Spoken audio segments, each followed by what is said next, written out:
Students, maths classes bye Poonam में आपका स्वागत है। आज हम सॉल्व करेंगे क्वेश्चन पेपर। आज हम स्टैंडर्ड क्वेश्चन पेपर सॉल्व करेंगे जो अभी आपके मिड टर्म के हुए हैं। तो स्टैंडर्ड में सबसे पहला क्वेश्चन जो आपका था वो क्या था? हम मल्टीपल चॉइस कर रहे हैं सबसे पहले, जो एक एक नंबर के आते हैं 20 क्वेश्चन। तो सबसे पहला क्वेश्चन था, in alpha and beta are the zeros of the polynomial 3x² + 5x, then the value of alpha plus beta. अगर अल्फ़ा बीटा इसके शून्यक हैं तो हमें अल्फ़ा प्लस बीटा की वैल्यू फाइंड आउट करनी थी। तो हम इस क्वेश्चन को किस तरह से सॉल्व करेंगे देखते हैं। सबसे पहले हमें जो इक्वेशन दे रखी है 3x² + 5x = 0। पहले इसके शून्यक निकालेंगे हम। किस तरह से? x कॉमन आ रहा है तो अंदर बच जाएगा 3x + 5 = 0। तो आइदर x = 0 और 3x + 5 = 0। यहाँ से x की वैल्यू क्या आ जाएगी? -5/3। तो ये हमारा आ गया अल्फ़ा, ये हमारा आ गया बीटा। दो शून्य आ गए। अब पूछा गया है अल्फ़ा प्लस बीटा, तो 0 + -5/3 पुट कर देंगे तो हमारा क्या आंसर आ जाएगा? -5/3। तो हमारा जो ऑप्शन होता है वो क्या होता है? बी। इसके बाद क्वेश्चन था, the sum of the circumferences of the circle having radii. एक सर्कल की रेडियाई r1 है, एक सर्कल की रेडियाई r2 है, is equal to the circumference of the circle having radius r। दो सर्कल हैं, एक की रेडियस r1 है और एक की रेडियस r2 है। उन दोनों का जो सर्कमफ्रेंस है, उनका जो प्लस है वो किसके इक्वल दे रखा है? एक सर्कल जिसकी सर्कमफ्रेंस कितनी है? r है। तो हम करते हैं, हमें पता है सर्कमफ्रेंस क्या होता है? परिधि। परिधि क्या होती है सर्कल की? 2πr। तो फॉर्मूला लगा देते हैं। ये 2πr किसके इक्वल हो जाएगी? 2π इसका r1 है और दूसरे सर्कल का 2πr2 है। तो 2π कॉमन ले लेंगे यहाँ से, ये r बच गया, और यहाँ से 2π कॉमन लेंगे तो अंदर बच जाएगा r1 + r2। ये कैंसिल आउट हो गए तो यहाँ से r की वैल्यू कितनी आ गई? r1 + r2 आ गई। तो यहाँ से हमारा जो ऑप्शन ठीक होगा वो क्या होगा? C option. नेक्स्ट क्वेश्चन क्या है? थर्ड क्वेश्चन हमारा, for the given figure value secant p - cot theta is क्या हो गई? अब जो सीकेंट p है, p हमारा कहाँ है? ये हमारा p है। तो सीकेंट p के लिए, इस एंगल के लिए जो हमारा बेस होगा वो ये होगा, परपेंडिकुलर ये होगा और हाइपोटेन्यूज ये होगा। और सीकेंट की वैल्यू क्या होती है? सोना चांदी तोले। तो सीकेंट उल्टा होता है कॉस का, तो यहाँ पे होता है सीकेंट। सीकेंट की वैल्यू हो जाएगी h/b। तो h कितना है मेरा? 17 और b कितना है हमारा? 8। तो ये 17/8 हो गया। कॉट थीटा, थीटा के लिए हमारे पास जो थीटा होगा वो ये होगा। तो यहाँ से हमारे पास b जो है वो क्या हो जाएगा हमारा? ये हो जाएगा, और p1 ये हो जाएगा और h1 सेम रहेगा। तो कॉट हमारा क्या होता है? b/p, b1/p1। तो b1 15 है और p1 कितना है? 8 है। तो दोनों को माइनस करेंगे, 17/8 - 15/8 जो कि आ जाएगा 2/8, दैट इज़ इक्वल टू 1/4। तो हमारा यहाँ से ऑप्शन ए करेक्ट हो जाएगा। उसके बाद है the polynomial having zeros -3 and -5। तो ऐसा पोलिनोमियल जिसकी जो ज़ीरोज़ दे रखी हैं, तो हम पहले यहाँ से सम निकालेंगे। सम कितना होगा दोनों का? -3 + 5 दैट इज़ इक्वल टू 2। और यहाँ से अगर प्रोडक्ट निकालेंगे तो कितनी हो जाएगी? -3 × 5 दैट इज़ इक्वल टू -15। अब हमें पता है क्वाड्रेटिक इक्वेशन बनाने का फॉर्मूला क्या होता है? x² - sum of zeros into में x और प्लस में प्रोडक्ट इज इक्वल टू 0। तो x² सम कितना है? 2x और प्रोडक्ट कितनी है? -15। तो यहाँ से हमारा आंसर आ जाएगा x² - 2x - 15 is equal to 0। अभी देखो ऑप्शन में यहाँ 8x है, ये नहीं है। यहाँ +2x है, ये भी नहीं है। अंदर मल्टीप्लाई करेंगे तो 2x² नहीं है मेरे पास, खाली x² है, तो ये भी नहीं है। तो हमारा ऑप्शन ये है। इसमें से 2 कॉमन लेंगे तो क्या बचेगा? x² - 2x - 15। तो ये हमारा क्वाड्रेटिक इक्वेशन बनेगी। तो ये हमारा आंसर होगा। नेक्स्ट देखेंगे अब हम फिफ्थ क्वेश्चन। फिफ्थ क्वेश्चन में क्या दे रखा है हमें, the point P divides the line segment joining the points A 2 minus 3 and B minus 7 8 are in the ratio 2:3 the coordinates of the point P। एक लाइन है A B जिसको एक point P है वो डिवाइड करता है ratio 2:3 में। तो हमसे इस P पॉइंट के कोऑर्डिनेट्स पूछे गए हैं। तो P पॉइंट्स के कोऑर्डिनेट लेट करके चलते हैं x और y है। अब यहाँ पर क्या लग जाएगा, बाइसेक्शन फॉर्मूला, विभाजन सूत्र से हम क्या कर सकते हैं, इसको सॉल्व कर सकते हैं। तो ये क्या होता है सेक्शन फॉर्मूला,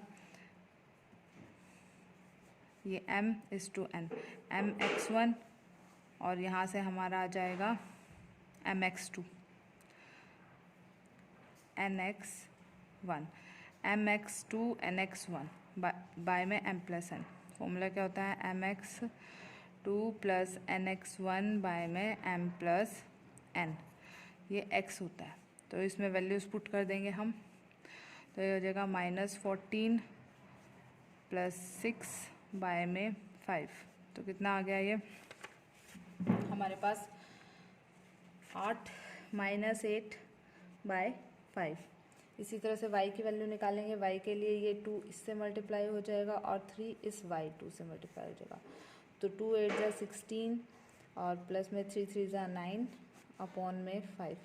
तो 16 - 9 कितना हो जाएगा हमारा 7/5। तो हमारे x की कोऑर्डिनेट आ गया -8/5 और y कोऑर्डिनेट आ गया 7/5। तो ये हमारा आंसर है। नेक्स्ट क्वेश्चन है, कोई फिगर है जहाँ पर हमें क्या दे रखा है, ए बी, ये वाली लाइन इस वाली लाइन के पैरेलल दे रखी है, समांतर दे रखी है। एक्स ए की वैल्यू 3 है, एक्स बी की वैल्यू 2.5 है, ए वाई की वैल्यू 3.6 है और एक्स जेड पूछा है हमसे।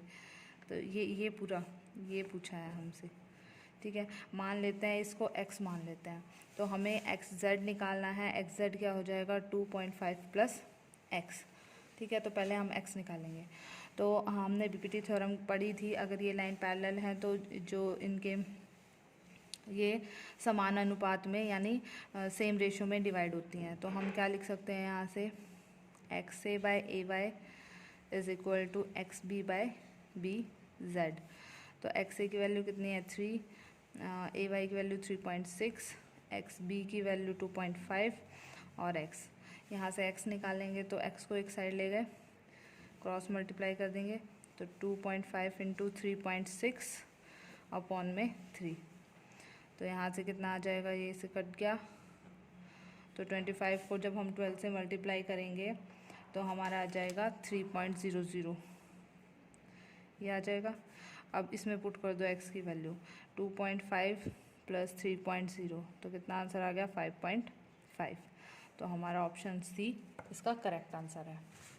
नेक्स्ट क्वेश्चन देखते हैं, the value of 5 sin θ - 3 cos² θ upon में 4 sin θ + 3 cos² θ at θ = 30 degree. 30 degree पे थीटा की वैल्यू निकालनी है। तो सबसे पहले हम इसमें पुट कर देंगे 5 sin 30 - 3 cos² 30, 4 sin 30 प्लस में 3 cos² 30। तो sin 30 की वैल्यू होती है हमारी 1/2 और cos 30 की वैल्यू होती है हमारी √3/2 और स्क्वायर है तो इसका स्क्वायर हो जाएगा। इसी तरह से नीचे कर देंगे +3 √3/2 का होल स्क्वायर। तो इसको सॉल्व करेंगे तो यहाँ क्या आ जाएगा 5/2 - 3 √3 का स्क्वायर करेंगे तो ये आ गया 3 और 2 का स्क्वायर करेंगे तो आ जाएगा 4 और नीचे आ जाएगा 4 और 2 से कैंसिल हो गया तो 2 प्लस यहाँ करेंगे तो 3 और नीचे आ जाएगा 4। अब एलसीएम ले लेंगे।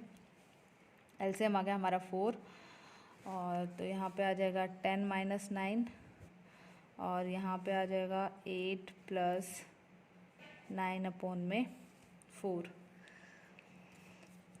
तो इसको सॉल्व करेंगे, 4 से 4 कैंसिल हो गया तो ये आ जाएगा 1/10 में से 9 गए 1 और नीचे बच गया 17, तो 1/17 इसका करेक्ट आंसर है। तो ये हमारा इस तरह से सॉल्व हो जाएगा। नेक्स्ट क्वेश्चन है the solution of linear pair x + y = b - a and ax - by = -a² - b² is. तो इसका सॉल्यूशन कौन सा होगा, हमें हल निकालना है। तो पुट करके देख लेंगे जो सेटिस्फाई करेगा। अगर x को a पुट करते हैं और y को b पुट करते हैं तो हमारा a + b आ रहा है, ये ऑप्शन नहीं है। x को a पुट करते हैं, y को -b पुट करते हैं, तब भी ये इसके इक्वल नहीं आ रहा। x को b पुट करते हैं, y को a पुट करते हैं, तब भी ये इसके इक्वल नहीं आ रहा।